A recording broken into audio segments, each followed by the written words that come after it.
AP రాజకీయాల్లో Narsapuram MP Raghurama Krishnam Raju episode hot topic గా మారింది. బీజేపీ నుంచి ఎంపీ టికెట్ ఆశించి భంగపడ్డారాయన. 4 ఏళ్లుగా ఏపీకి దూరంగా ఉంటున్నారు. ఇవాళ మధ్యాహ్నం నుంచి భీమవరంలోని పెదమిరంలో నియోజకవర్గ ప్రజలకు అందుబాటులో ఉంటానని ప్రకటించారు. ఎంపీ సీటు దక్కకపోవడంతో భవిష్యత్తు కార్యాచరణపై ఎలాంటి నిర్ణయం తీసుకుంటారోననే ఉత్కంఠ నెలకొంది.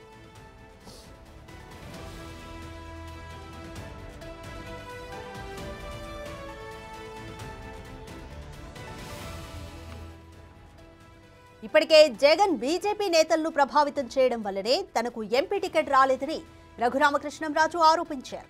ఎన్ని అవాంతరాలు ఎదురైనా జగన్పై ప్రతీకారం తీర్చుకుంటానని ప్రకటించారు. రఘురామకృష్ణంరాజు వ్యూహం ఏంటి? ఎన్నికల బరిలోకి దిగుతారా? పాలిటిక్స్ నుంచి రిటైర్ అవుతారా?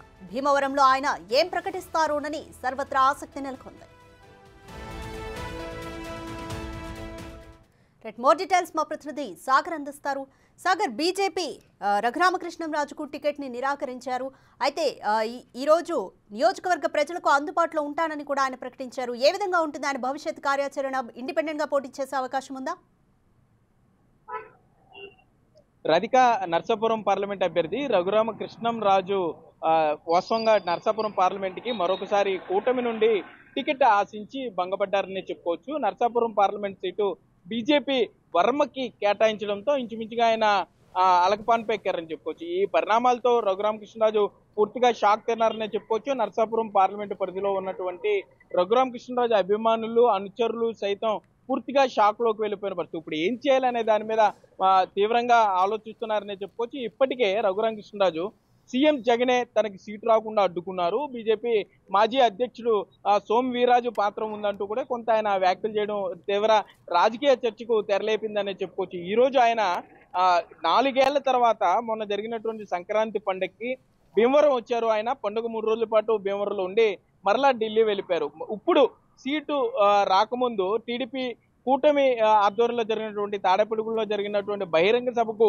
ఆయన హాజరయ్యారు. చంద్రబాబు, పవన్ కళ్యాణ్ ఇద్దరు వేదిక మీద ఉన్నప్పుడే నర్సాపురం పార్లమెంట్ కూటమి అభ్యర్థిగా తానే పోటీలో ఉన్నట్టు ఏదైతే టీడీపీ జాతీయ అధ్యక్షుడు చంద్రబాబు నాయుడు, జనసేన పార్టీ అధ్యక్షుడు పవన్ కళ్యాణ్ ఇద్దరు ముందు ప్రకటిస్తున్నాను, నేనే పోటీలో ఉంటానని చెప్పిన ఆయనకి సీటు లేకపోవడంతో ఆయన అనుచరులు కొంత బాధలోకి వెళ్ళిపోయారని చెప్పుకోవచ్చు.